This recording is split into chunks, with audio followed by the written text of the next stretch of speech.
I met a traveller from an antique land who said 2 vast and trunkless legs of stone stand in the desert.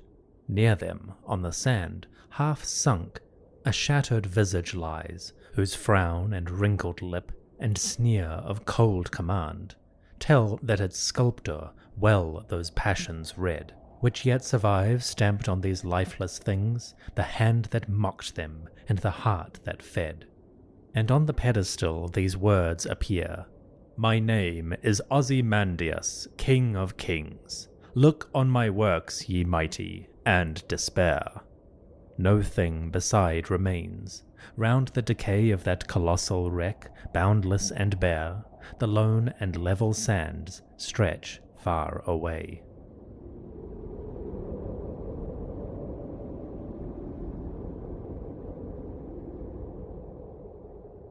In 1818, an English poet named Percy Bysshe Shelley published Ozymandias.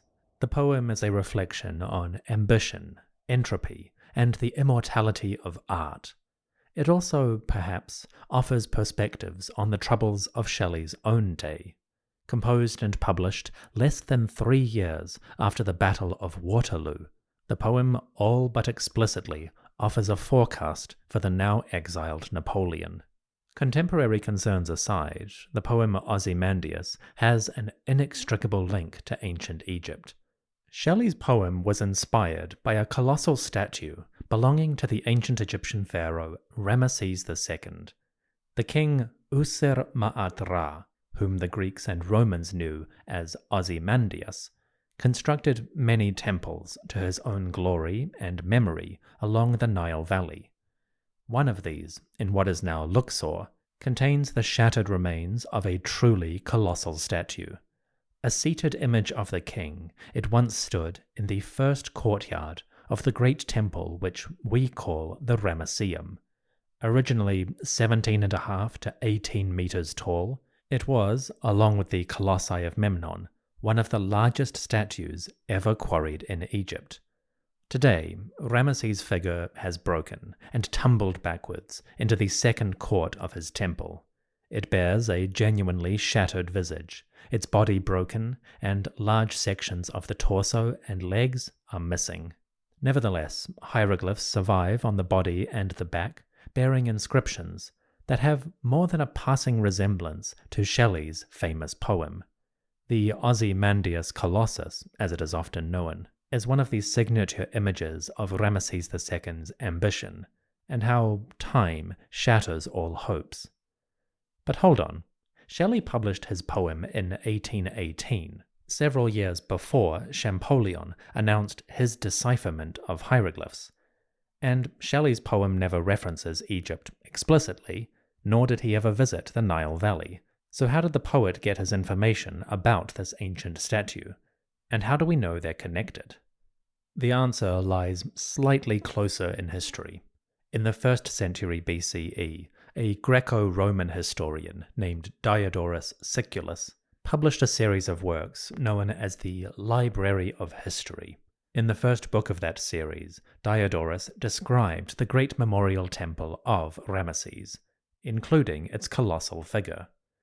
Diodorus wrote the following, quote, "Beside the entrance of the temple are 3 statues, each of a single block of black stone or granite from Aswan, of which one that is seated is the largest of any in Egypt. The inscription upon the statue runs, quote, 'King of kings am I, Ozymandias. If anyone would know how great I am and where I lie, let him surpass one of my works.'" End quote. Diodorus' account of Ramesses' great temple and its fallen statue was the inspiration for Shelley's poem, allowing him to evoke this fallen monument long before Ramesses and his reign returned to scholarly awareness. Ironically, while famous and respected in his own day, the poet Percy Bysshe Shelley is now largely forgotten by pop culture, overshadowed by his wife, Mary Shelley, who wrote the genre-defining classic Frankenstein. But while Shelley himself may be a subject for the enthusiasts, this poem has worked its way into the pop culture zeitgeist. quoted by those of vainglorious ambition in stories like Watchmen, Frisky Dingo, and Breaking Bad. Like all great works of art, the poem has taken on a life of its own, and now those who quote it rarely know the connection to the monuments of Ramesses II. Today, we're going to change that. Shelley, working from Diodorus Siculus, gives a lurid account of the inscriptions upon the fallen statue. The contrast between "Look upon my works, ye mighty, and despair," and the image of desolation around is crystal clear as they come. However, the statement, "I am Ozymandias, king of kings," that is actually less emphatic than Ramesses II. On the shoulder of this colossus, you can find a hieroglyph inscription that calls the statue Ra Nu Hekanu, which translates as the Ra, or son, of rulers. So Ramesses II did not claim to be something as petty as king of kings. He was a sun god of kings, the shining symbol of universal rule. It's one of those moments so common in literature, where if Shelley had written the Ra of rulers in his description, people might dismiss it as slightly too far beyond belief. But hey, Pharaoh's gonna Pharaoh. The Ozymandias Colossus in the Ramesseum Temple is just one example of a phenomenon from Ramesses' reign. A phenomenon that is so ubiquitous and so well known, we often don't even think about it. More than any other pharaoh, Ramesses has left images of himself in colossal statues. All throughout Egypt, you can find towering statues of this king. Most of them are reconstructions, assembled from the shattered fragments, but they stand in temples up and down the Nile Valley, and like the Ozymandias, tourists flock to them every single year. In the foyer of the Grand Egyptian Museum, there is a colossal standing statue whose name was Ramesses the Beloved of Ptah. It originally comes from the Temple of Ptah at the ruins of Men-Nefer, or Memphis. The statue is actually one of a pair. Its sibling is still at the ruins of Memphis, housed in a special museum building in the modern village of Mitrahina. That second colossus bore the ancient name Ramesses, beloved of Amun, Ptah, and Sakhmet, all of which deities featured in the temple of this region.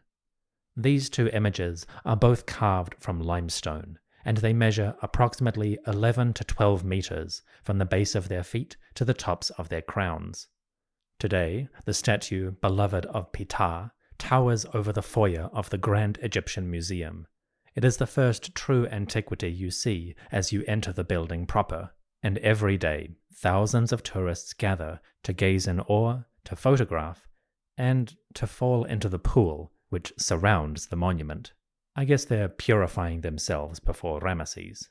The Ozymandias from Luxor and the two standing statues from Memphis are just a few examples of a phenomenon that took shape during Ramesses' reign. Throughout the country, the king repeatedly commissioned giant statues of himself.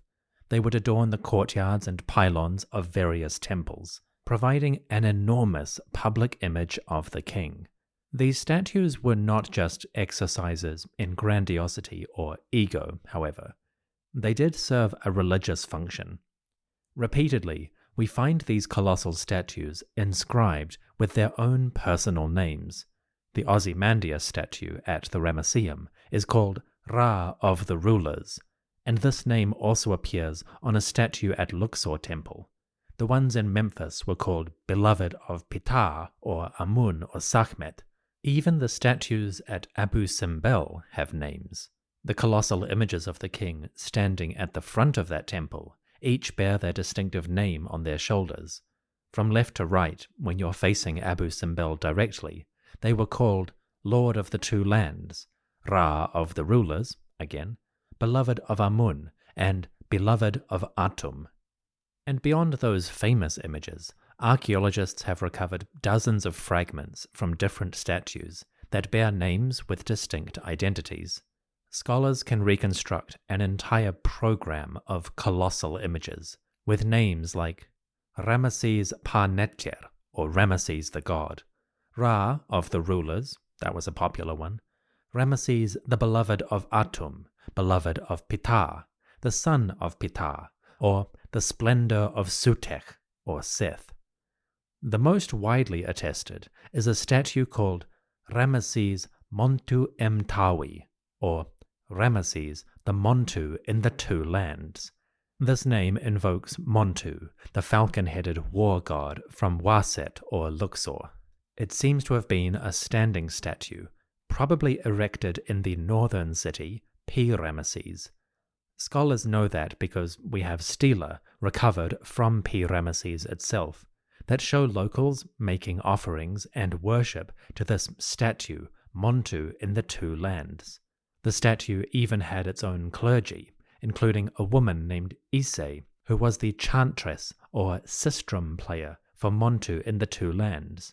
There was a female singer called Ka Emwia, or the spirit is in the boat, and a man called Seti Nacht, or Seth is strong, left a stela for Montu in the Two Lands, whom he called the one who hears prayer.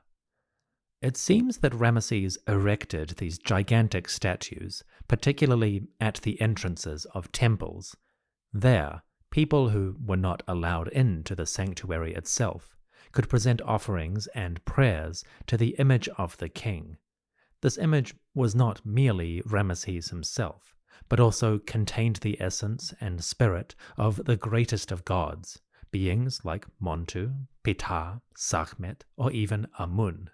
In other words, it seems like Ramesses was propagating a cult of the colossal statue, presenting the divinity of kingship and his role as the communicator between our world and that of the gods within these giant stone figures.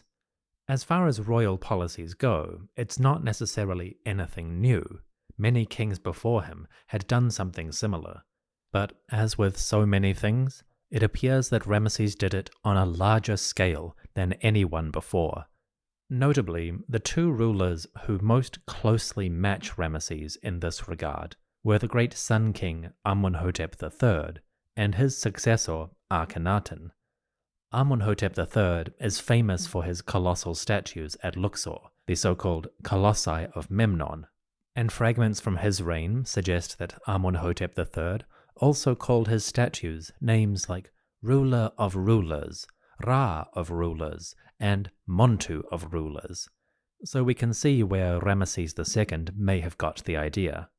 Similarly, Akhenaten had used his statues and statues of his queen, Nefertiti, in this kind of public worship display. At their temples in Luxor and Amarna, they had used colossal figures of themselves to act as intermediaries between the common folks and the divine world. So Ramesses was not inventing this idea, he was just doing it larger than previous generations. We may be wondering though, why would Ramesses mimic Akhenaten and Amunhotep III of all people? Hadn't that family fallen into disgrace? Didn't Ramesses' own father, Seti, consider Akhenaten illegitimate and leave him out of king lists?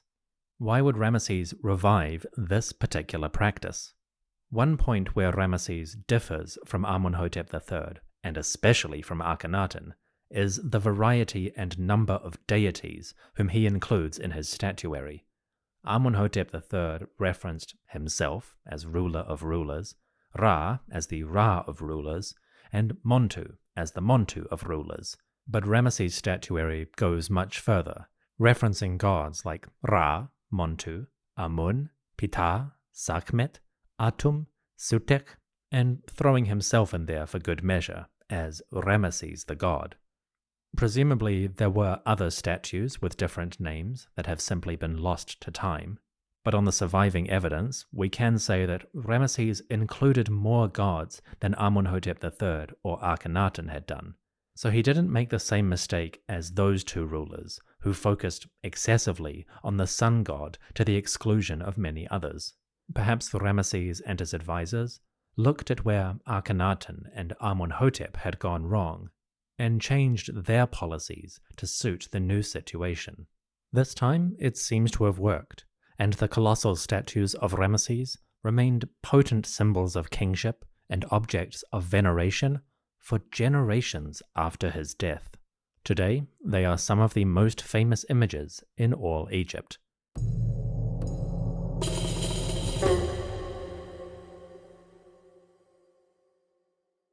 The towering statues of Ramesses II are potent symbols of his rule and the idea of divine kingship.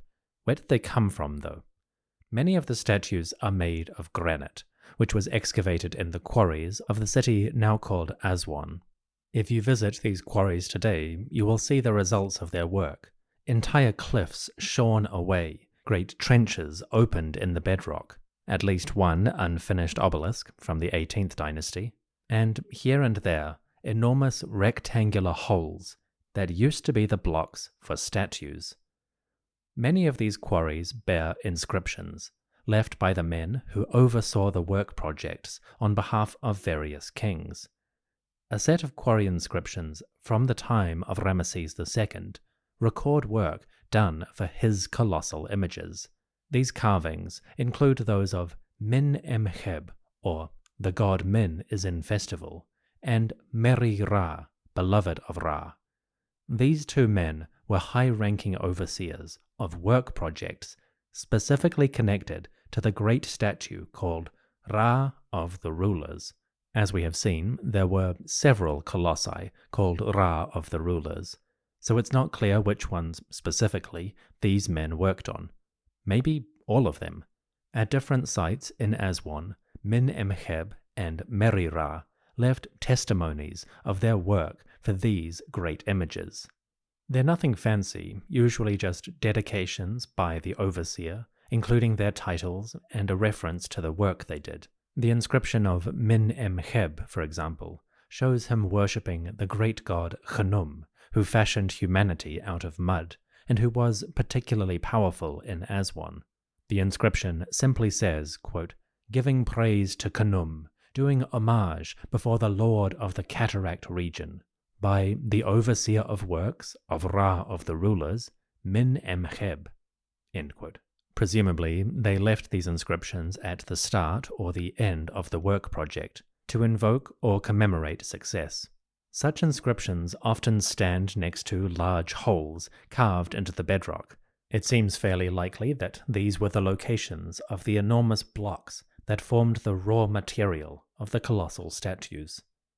On at least one occasion, in the late 1700s, a French explorer named Jomard thought he found the location where the Ozymandias statue originated. Again, it is in the granite quarries of Aswan, and it seems to be an incredibly large hole cut out of the bedrock, large enough to contain that colossal image. In the 1990s, another French scholar named Christian Leblanc investigated the site, and he described it as, quote, "exceptional, comparable to the one Jomard describes, where the gigantic block used to sculpt the son of the rulers was perhaps detached." End quote. So the footprints of the ancient workers and the birthplaces of these colossal statues still remain visible in the landscape, if you know where to look. Beyond the inscriptions from the overseers, our best record for the creation of these statues comes from Ramesses himself. Back in the 8th year of his reign, around 1285 BCE,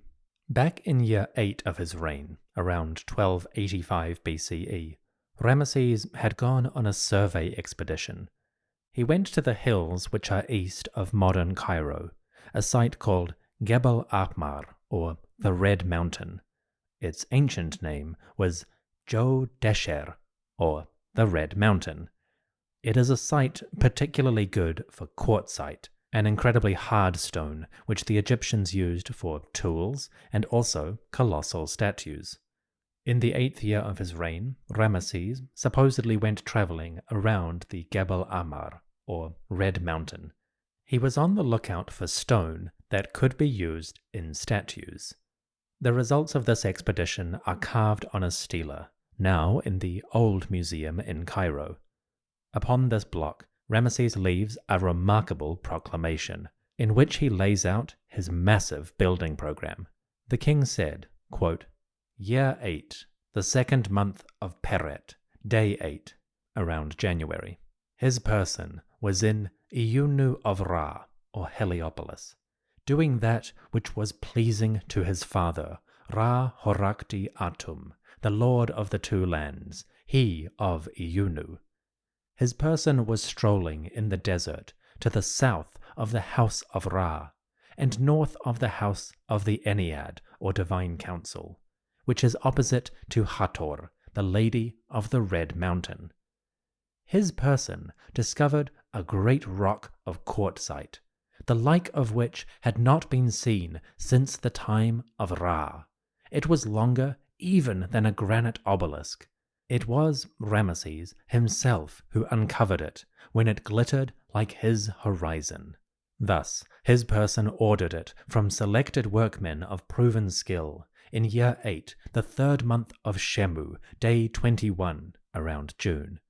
It emerged complete in year 9, the 3rd month of Shemu, day 18, making 1 year of work. It was called the Great Statue, Ramesses, beloved of Amun, the god. End quote.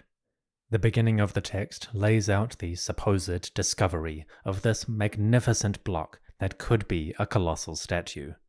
As the story goes, the king basically stumbled across the piece as he was surveying the hills, and with no human assistance, he knew this could be his image. Of course, reading between the lines, we can imagine the royal overseers and stonemasons had carefully chosen this site ahead of Ramesses' visit, and while the king miraculously found it, it was anything but accidental. Anyway, Ramesses describes the commissioning of this statue, and how it took 1 year of skilled work to extricate the block. Curiously, he reports discovering it in the 2nd month of Peret, around January, but he didn't start the actual project until June, give or take. Maybe it took time to gather the necessary workforce, or maybe he was busy with one of his many campaigns. Either way, Ramesses visited the Red Mountain, found the perfect stone, and then came back 6 months later to inaugurate the project. It's not important, just an interesting quirk of the record. The king even gives us the name for the image, Ramesses the beloved of Amun. This is a colossal statue which is attested in inscriptions, but has not survived physically. Chances are it stood in the great temple of Iunu, or Heliopolis, or maybe a sanctuary of Hathor, who was the patron goddess of the Red Mountain. Either way, the king gives us a summary of the work for this colossal statue. The stela has a bit more to say, particularly about the organization and provisioning of this work. It's a rather lengthy text though, so I'll come back to it in the epilogue. For now, let's bring this chapter to a close.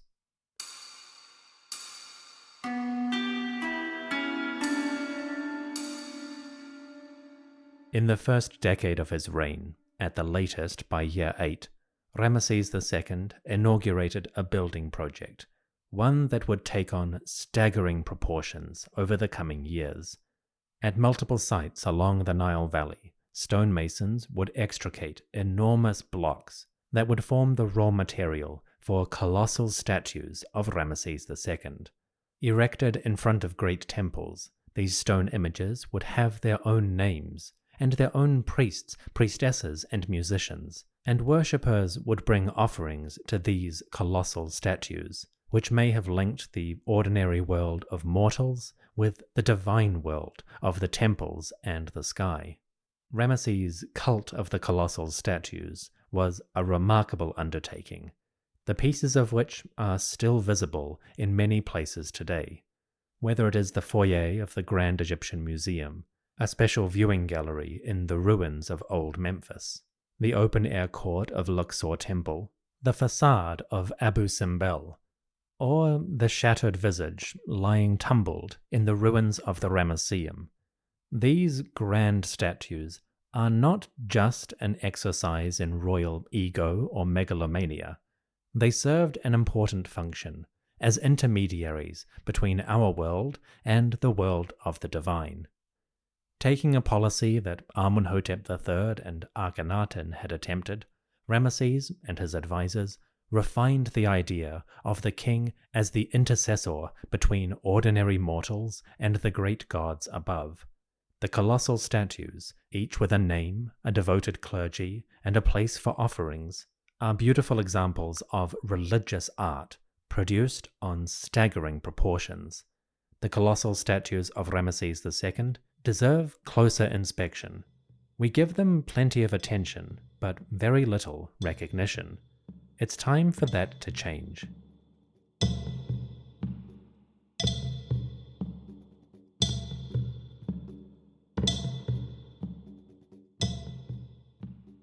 Thank you for listening to the History of Egypt podcast. Again, I have a bit more story to tell in the epilogue. But first, let me give a shout out to some of my patrons. The History of Egypt podcast is supported by you, the listeners, in particular my subscribers on Patreon. I would especially like to thank the priests, my top-tier supporters, who give most generously every month. I would like to thank Suyon, Setnacht, Mykost, Dan, Terry, Yola, Jeffrey, Aaron, Dan, Siyen, Erjan, Ashley, Eric, Jeanne, Karen, Veronica, Andy and Chelsea, Frank, Kate, Alicia, Carlos, Nidin, Chris, TJ, and Linda. Folks, you are all too generous. May the great statue Montu in the Two Lands hear any prayers that you offer, and may the colossal statues of Ramesses II come to your aid in any problem you may have. I'm not sure where a colossal statue might be of use. Maybe if your town was being attacked by kaiju? For your monster-slaying needs, consider praying to the statues of Ramesses.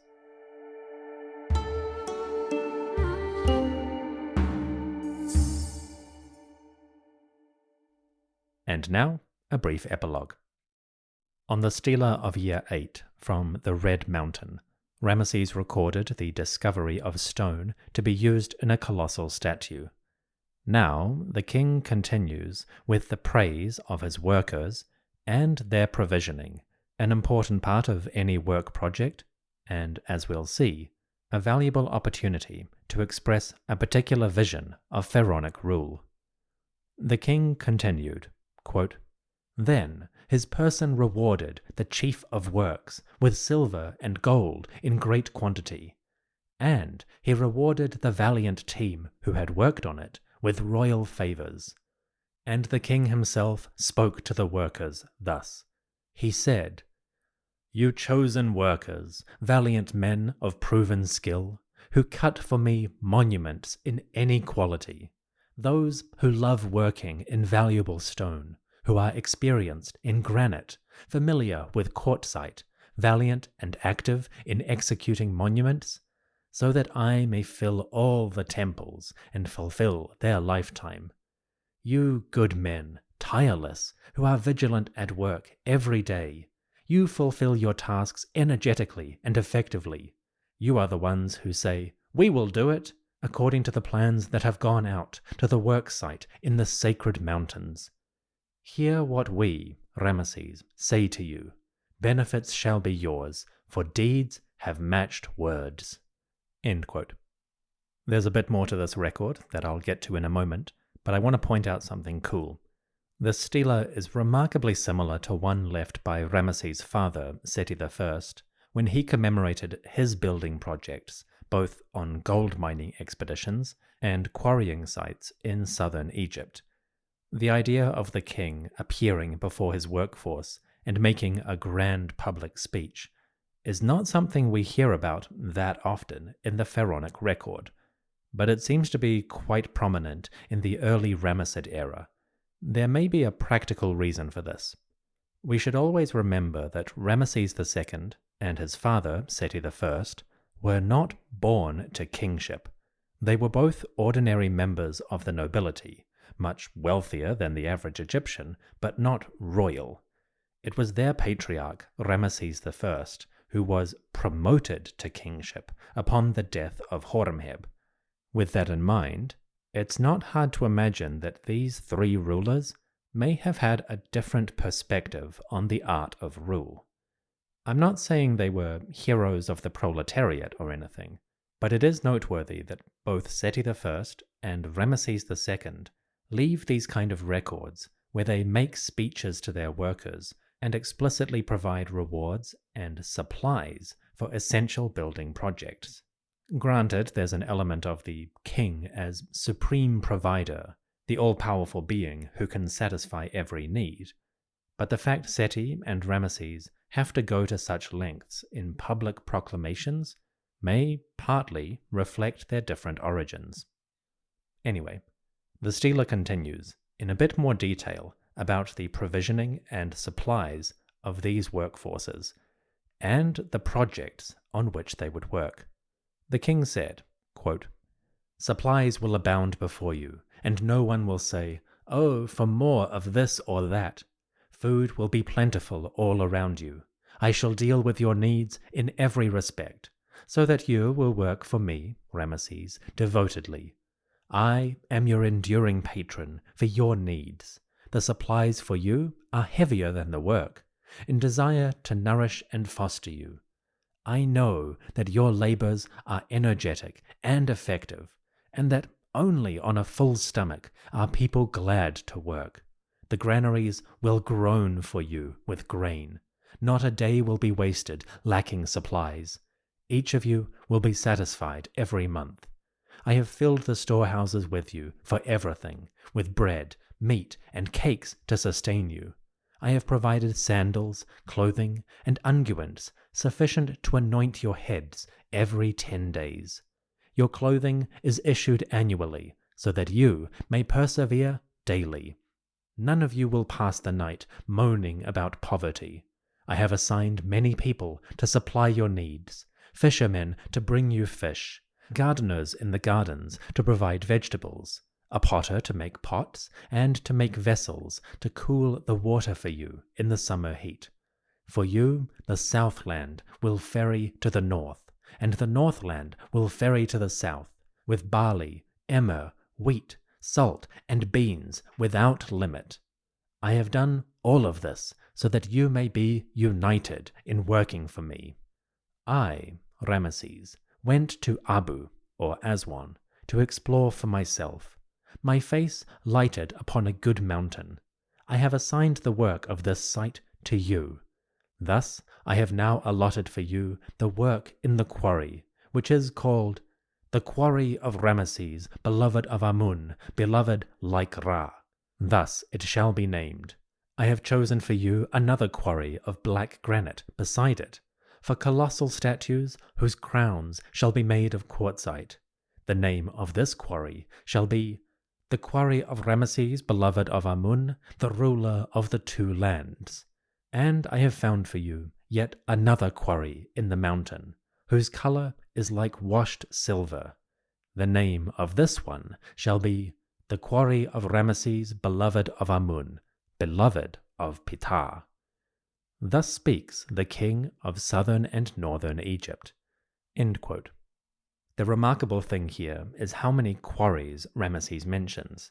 He calls one the beloved like Ra, another the ruler of the two lands, and a third the beloved of Ptah. Notably, these quarry names happen to correspond with known names for the great statues of Ramesses II, which suggests that the name of the quarry was the same as the name of the statue itself. With that in mind, this remarkable stela seems to record the conception and declaration of this grand undertaking. It doesn't cover the entire project. Perhaps some statues were already underway or already completed, and others had yet even to be conceived by the time the stela was carved. But we get a glimpse of the project in action, quarries being designated, workforces selected, and identities declared. It's a remarkable snapshot of the work in progress.